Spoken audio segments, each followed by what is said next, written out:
हर हर महादेव, जय भोलेनाथ। कहते हैं करवा चौथ केवल एक व्रत नहीं बल्कि प्रेम की सबसे प्राचीन परीक्षा है।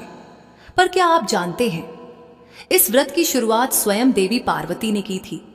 वह कौन सी रात्रि थी जब कैलाश पर्वत पर पार्वती ने अपने आराध्य शिव के लिए जल तक त्याग दिया।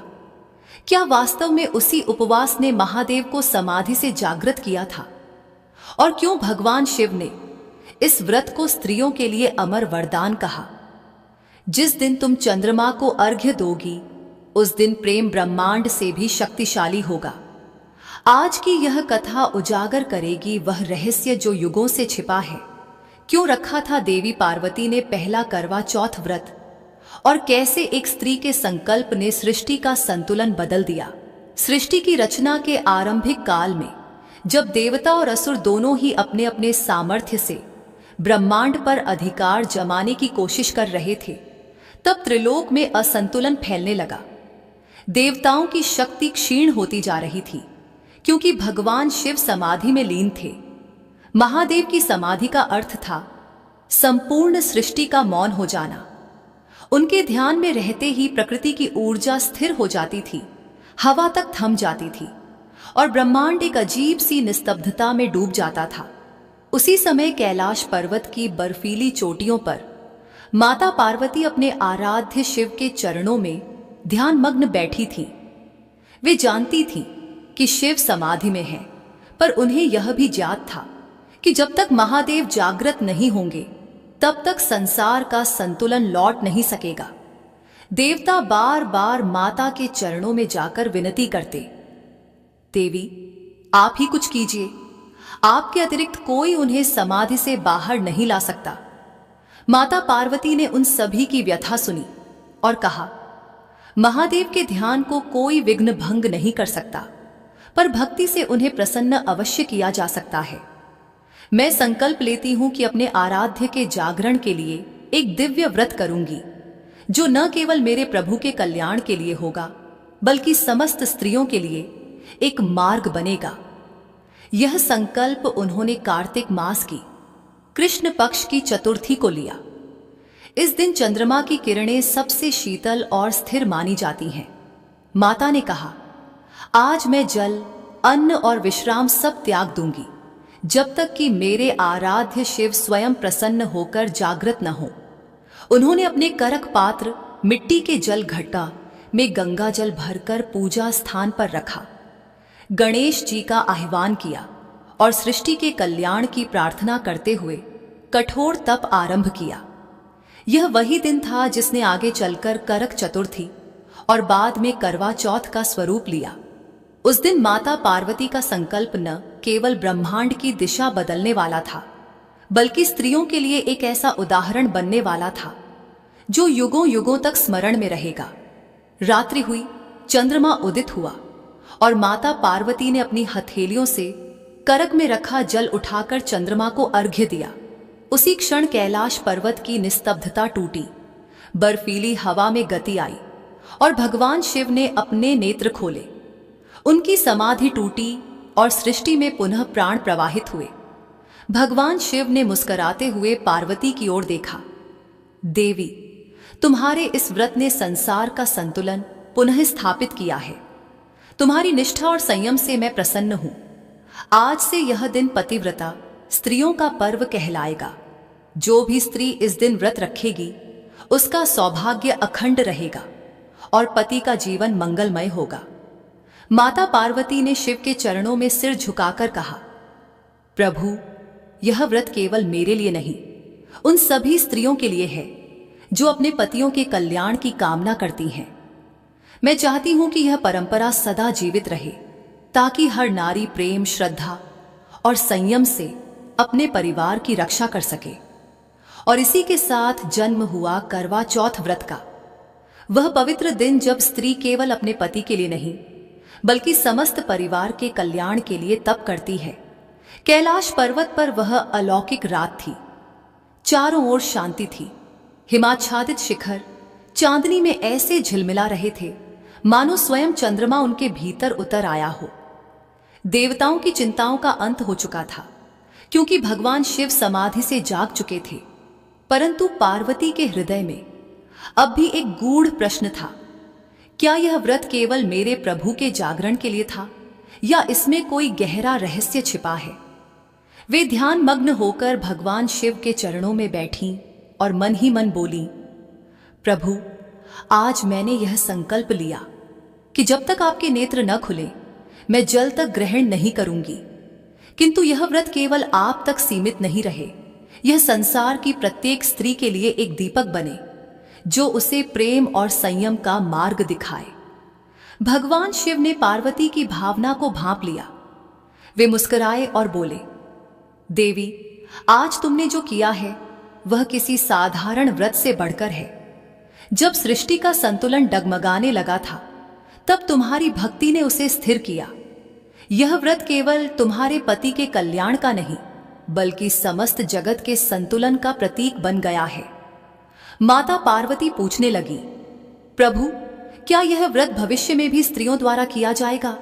क्या वे भी आपके समान अपने पतियों के कल्याण के लिए यह संकल्प ले सकेंगी? भगवान शिव बोले, हाँ देवी, आज से यह दिन कार्तिक कृष्ण चतुर्थी के नाम से जाना जाएगा। जो भी स्त्री इस तिथि को श्रद्धा से व्रत रखेगी उसका पति दीर्घायु होगा। यह व्रत करक चतुर्थी कहलाएगा क्योंकि इसमें मिट्टी का करक जल से भरा जाता है जो निष्ठा और जीवन का प्रतीक है। समय के साथ लोग इसे करवा चौथ के नाम से जानेंगे। जो स्त्री इस दिन उपवास रखकर चंद्रमा को अर्घ्य देगी और पति का दर्शन करेगी उसके जीवन में वैवाहिक सुख सदा अटूट रहेगा। भगवान शिव ने आगे कहा, देवी, आज से तुम इस व्रत की आद्य प्रतिपालिका हो।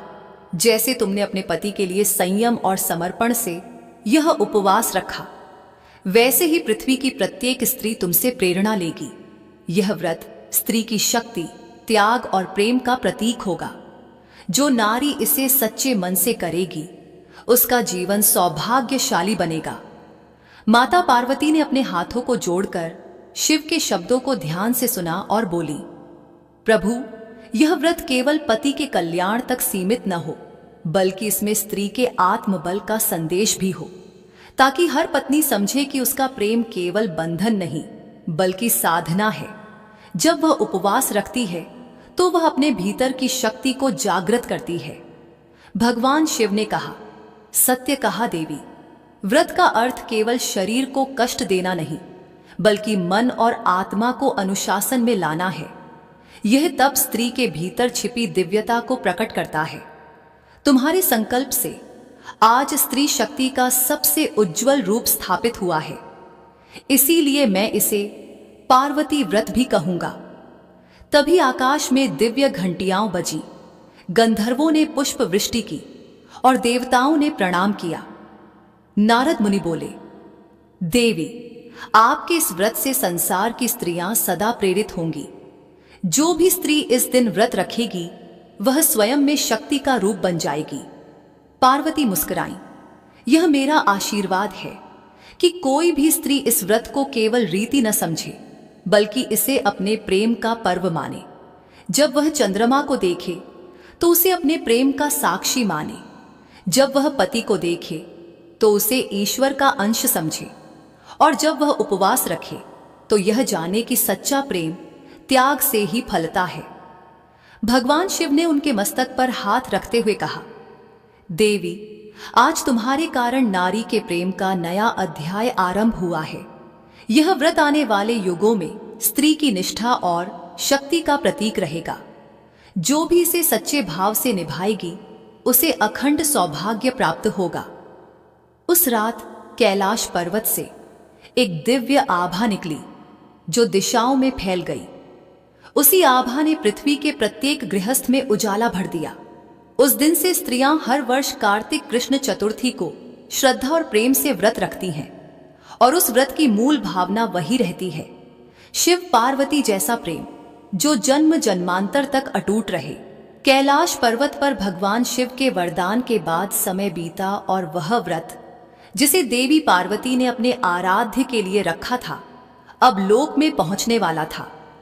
माता पार्वती के मन में इच्छा हुई कि यह व्रत केवल कैलाश तक सीमित न रहे बल्कि पृथ्वी की स्त्रियों तक पहुंचे, ताकि हर नारी यह समझ सके कि प्रेम और भक्ति में कितना बल है। एक दिन वे नंदी और देवी की सखियों के साथ कैलाश से पृथ्वी की ओर गईं। उन्होंने हिमालय की तराई में एक नगर देखा, जहां लोग शांतिपूर्ण जीवन बिता रहे थे, पर वहां की स्त्रियां अपने पतियों की आयु और परिवार की सुरक्षा के लिए भयभीत रहती थीं। उन्होंने देखा कि उस नगर में एक राजकुमारी रहती थी। नाम था वीरवती, जो 7 भाइयों की लाडली बहन थी, सुंदरता और सरलता की मूर्ति, किंतु हृदय से अत्यंत धार्मिक। माता पार्वती ने अपने दिव्य रूप को छिपाकर एक वृद्धा के रूप में राजमहल के द्वार पर प्रवेश किया। उन्होंने देखा कि वीरवती सुबह सुबह भगवान गणेश की पूजा कर रही है।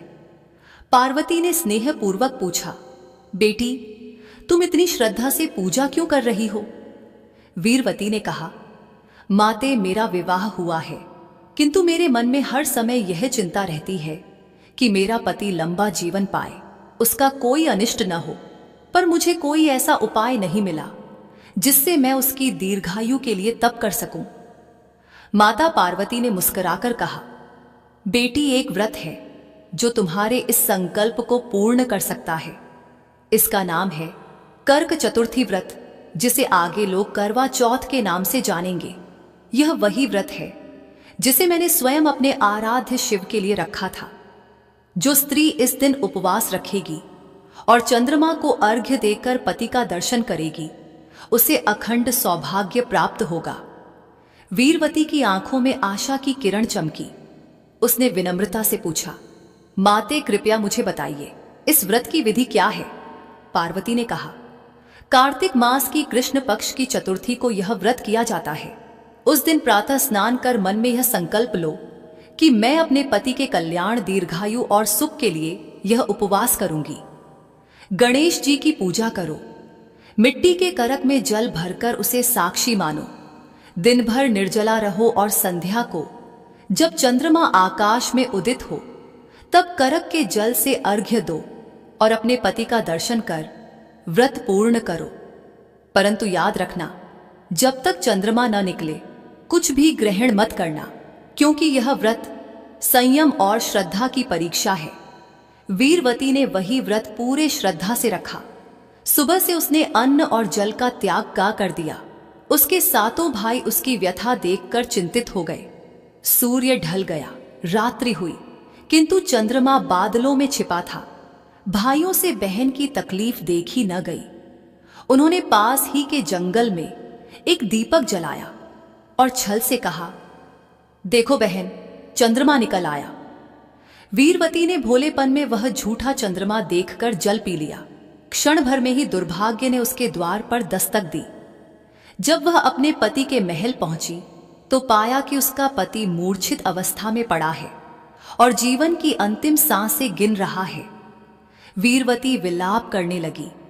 तब आकाश में एक दिव्य स्वर गूंजा, वीरवती, यह सब तेरे व्रत भंग का परिणाम है। तूने नियम तोड़ा है। रोती बिलखती वीरवती वहीं बैठी रही। तभी एक प्रकाश रश्मि के साथ माता पार्वती प्रकट हुई। उन्होंने कहा, बेटी, यह वही व्रत था जो मैंने शिव के लिए रखा था। तूने नियम तोड़ा, इसलिए फल बाधित हुआ, परंतु मैं तुझे दूसरा अवसर देती हूं। अगले मास फिर से श्रद्धा और संयम से यह व्रत रख, सब ठीक हो जाएगा। वीरवती ने पार्वती के चरणों में सिर रख दिया और कहा, माते, अब मैं अपनी भूल सुधारूंगी। अगले महीने उसने पुनः व्रत रखा, इस बार बिना किसी छल के, सच्चे मन से। जब चंद्रमा उदित हुआ, उसने करक से अर्घ्य दिया, पति का स्मरण किया और तब चमत्कार हुआ। उसका पति जीवित हो उठा। वीरवती के आंसू अब दुहक के नहीं, कृतज्ञता के थे। उसने माता पार्वती के प्रति आभार जताते हुए कहा, माते, आज से मैं प्रत्येक वर्ष यह व्रत रखूंगी और इसे अपनी पीढ़ियों तक पहुंचाऊंगी। माता पार्वती ने आशीर्वाद दिया, बेटी, आज से इस व्रत का विधान लोक में स्थायी हो गया है। प्रत्येक स्त्री जो इसे निष्ठा से करेगी, उसे तेरे समान सौभाग्य मिलेगा। और उसी क्षण आकाश में चंद्रमा पूर्ण रूप से प्रकट हुआ। जिसकी रश्मियां पार्वती के मुखमंडल की भांति दमक रही थीं। उस दिन से यह व्रत पृथ्वी पर स्थायी रूप से स्थापित हो गया। स्त्रियां इसे श्रद्धा, विश्वास और प्रेम से करती हैं और माता पार्वती को सौभाग्य की अधिष्ठात्री देवी मानती हैं। उस दिन पार्वती ने मुस्कुराकर कहा, आज से यह व्रत केवल पति के जीवन के लिए नहीं, बल्कि नारी की शक्ति और भक्ति के प्रतीक के रूप में मनाया जाएगा। जो नारी इसे सच्चे मन से करेगी, वह स्वयं अर्धनारीश्वर की तरह पूर्ण हो जाएगी। कैलाश पर्वत की हिमश्वेत चोटी पर एक दिन माता पार्वती अपने आराध्य शिव के समीप बैठी। वातावरण शांत था। मंद पवन बर्फ को स्पर्श कर दिव्यता फैला रही थी। पार्वती ने गहन विचार में डूबी हुई स्वर में कहा, प्रभु, आपने इस व्रत को पतिव्रता स्त्रियों के लिए सौभाग्यदायक बताया, पर क्या इस व्रत का कोई आध्यात्मिक अर्थ भी है जो सामान्य मनुष्य नहीं जानता? शिव मुस्कुराए। उनके त्रिनेत्र से करुणा झर रही थी। बोले, देवी, यह प्रश्न केवल एक पत्नी का नहीं, बल्कि एक साधक का है। सुनो, करवा चौथ का रहस्य केवल दाम्पत्य सुख तक सीमित नहीं, यह आत्मा और परमात्मा के मिलन का प्रतीक है। शिव ने कहा, कार्तिक कृष्ण चतुर्थी वह रात्रि होती है जब चंद्रमा घटते हुए अपने चौथे चरण में आता है। यह काल, संयम और साधना का प्रतीक है। जब स्त्री इस दिन अन्न जल का त्याग करती है, वह अपने भीतर की भौतिक आसक्तियों को रोकती है। जब वह पूरे दिन पति के कल्याण के लिए तप करती है, तो वह वास्तव में अपने अहंग को व्रत के करक पात्र में बंद कर देती है। यही कारण है कि करक में जल रखा जाता है, क्योंकि जल जीवन और शुद्धि दोनों का प्रतीक है। व्रती स्त्री जब उस जल से चंद्रमा को अर्घ्य देती है, तो वह अपने त्याग और संयम का संकल्प ब्रह्मांड को अर्पित करती है। चंद्रमा यहाँ मन का प्रतीक है, और जब स्त्री जल अर्पित करती है, तो वह अपने मन को शुद्ध करती है। पार्वती ने गंभीर भाव से कहा, प्रभु, तो क्या यह व्रत स्त्री के आत्मशोधन का साधन है? शिव बोले, हां देवी, यही इस व्रत का मर्म है। पति केवल उस आत्मा का बाह्य रूप है जिससे वह प्रेम करती है, परंतु यह व्रत उसे सिखाता है कि प्रेम का आधार केवल शरीर नहीं, बल्कि आत्मा है। जो स्त्री इस व्रत को करती है, वह भीतर से अपने कर्मों को शुद्ध करती है। उसके मन का चंद्र जब अहंग और मोह के बादलों से ढक जाता है, तब यह व्रत उन बादलों को हटाकर शुद्ध प्रकाश लाता है। यही कारण है कि चंद्रमा को देखकर व्रत तोड़ा जाता है, क्योंकि जब मन निर्मल हो जाता है, तब ही प्रेम सच्चा बनता है। पार्वती ने मुस्कुराकर पूछा, तो क्या यह व्रत केवल स्त्री के लिए है, पुरुष नहीं कर सकता? शिव बोले, देवी, व्रत के रूप भिन्न हैं, पर भाव एक ही है। जैसे तुमने मुझे जागृत किया था, वैसे ही प्रेम का यह तप किसी भी आत्मा को ईश्वर से जोड़ सकता है। पुरुष का कर्तव्य है कि वह स्त्री की भावना का सम्मान करे और उसके त्याग को समझे। जब दोनों एक दूसरे के प्रति समर्पण में जीते हैं, तो वह दंपत्ति अर्धनारीश्वर की तरह एक हो जाता है। अलग अलग रूप पर एक ही आत्मा। उस क्षण आकाश में चंद्रमा का उजाला फैल गया। कैलाश के पत्थरों पर उसकी रश्मियां गिर रही थीं। शिव बोले, देखो देवी, चंद्रमा घटता है, फिर बढ़ता है, पर उसका सार अमर रहता है। यही प्रेम का अर्थ है। कभी घटे, कभी बढ़े, पर समाप्त कभी न हो। करवा चौथ का व्रत यही सिखाता है कि प्रेम में उतार चढ़ाव आएंगे, पर निष्ठा अडिग रहनी चाहिए। जो स्त्री इस व्रत को पूर्ण भक्ति से करती है, उसका मन भी चंद्रमा की तरह शीतल और प्रकाशमान हो जाता है। पार्वती की आंखें नम थीं, पर उनमें ज्ञान का प्रकाश था। उन्होंने कहा, प्रभु, अब मैं समझ गई कि यह व्रत केवल शरीर के बंधन को नहीं, आत्मा के बंधन को दृढ़ करता है। जब स्त्री उपवास करती है, तो वह अपने भीतर की नकारात्मकता को भस्म कर देती है, और जब वह पति का दर्शन करती है, तो वह वास्तव में अपने भीतर के शिव का दर्शन करती है। यह व्रत सिखाता है कि सच्चा प्रेम वह नहीं जो मांगता है, बल्कि वह जो देता है। शिव ने सहमति में सिर हिलाया और बोले, यही कारण है देवी कि मैं इस व्रत को शिव पार्वती संवाद का प्रतीक मानता हूं। यह व्रत संसार को यह सिखाता है कि नारी की निष्ठा में ब्रह्मांड को चलाने की शक्ति है। जब वह एक दिन के लिए अन्न त्यागती है, तब वह समस्त सृष्टि को अपनी भक्ति से पोषित करती है।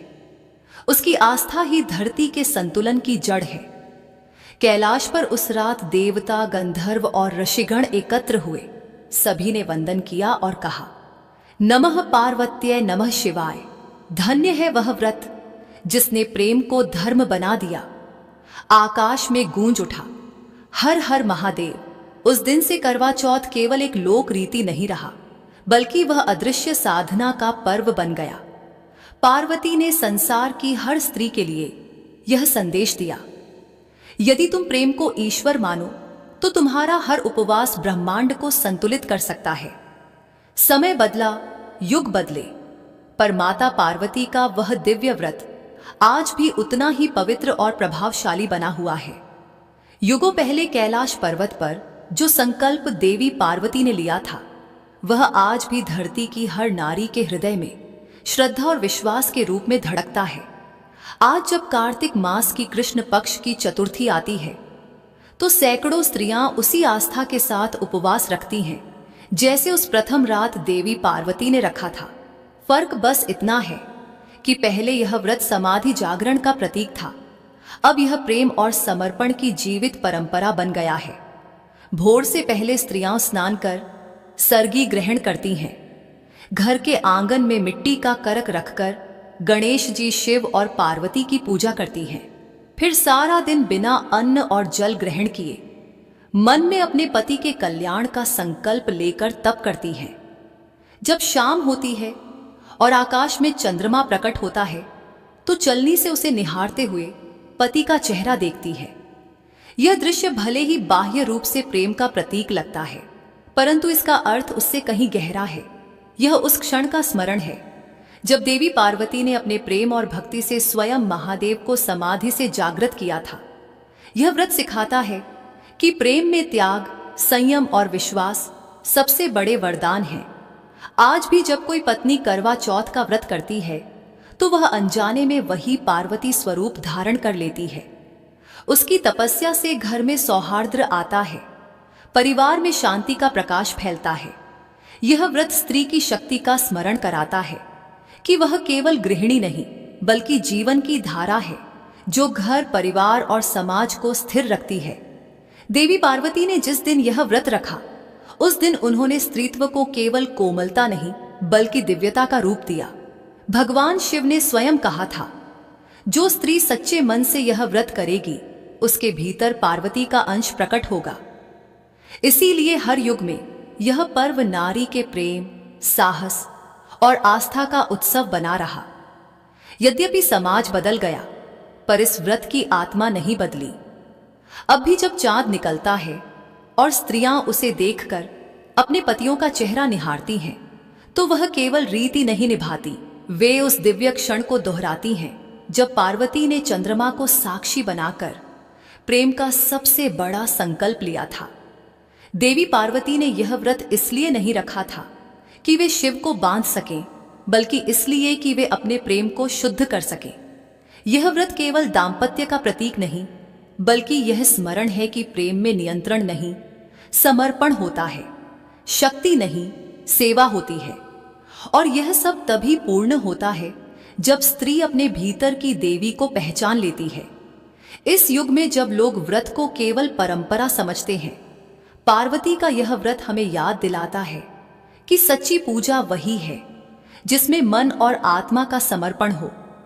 करवा चौथ हमें यह भी सिखाता है कि एक स्त्री जब निस्वार्थ भाव से किसी के लिए प्रार्थना करती है, तो उसका आशीर्वाद ब्रह्मांड की गति को भी बदल सकता है। यही कारण है कि आज भी करोड़ों स्त्रियां यह व्रत रखती हैं, क्योंकि वे जानती हैं कि पार्वती का यह उपवास केवल शिव का नहीं, समस्त संसार का संतुलन है। अंत में जब चंद्रमा की चांदनी धरती को स्पर्श करती है, तो ऐसा लगता है मानो वह स्वयं पार्वती का आशीर्वाद बनकर हर नारी के माथे पर उतर रही हो।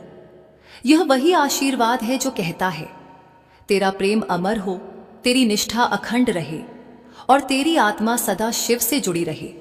करवा चौथ कोई परंपरा नहीं, यह एक साधना है। देवी पार्वती ने यह व्रत इसलिए रखा था कि संसार को यह सिखा सके कि प्रेम का सार वचन में नहीं, व्रत में है।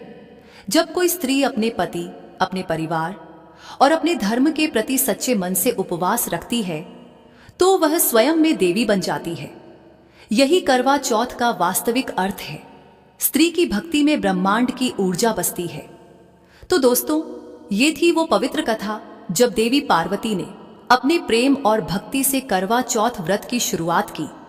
एक ऐसा व्रत जिसने नारी के त्याग, संयम और श्रद्धा को अमर बना दिया। यह कहानी हमें सिखाती है कि प्रेम केवल शब्दों में नहीं, बल्कि आस्था और विश्वास में बसता है। अगर इस कथा ने आपके दिल को छू लिया हो तो वीडियो को लाइक करें, अपने प्रियजनों के साथ शेयर करें और ऐसी ही और पौराणिक प्रेरणादायक कहानियां सुनने के लिए हमारे चैनल को सब्सक्राइब करना न भूलें। हर हर महादेव, जय भोलेनाथ।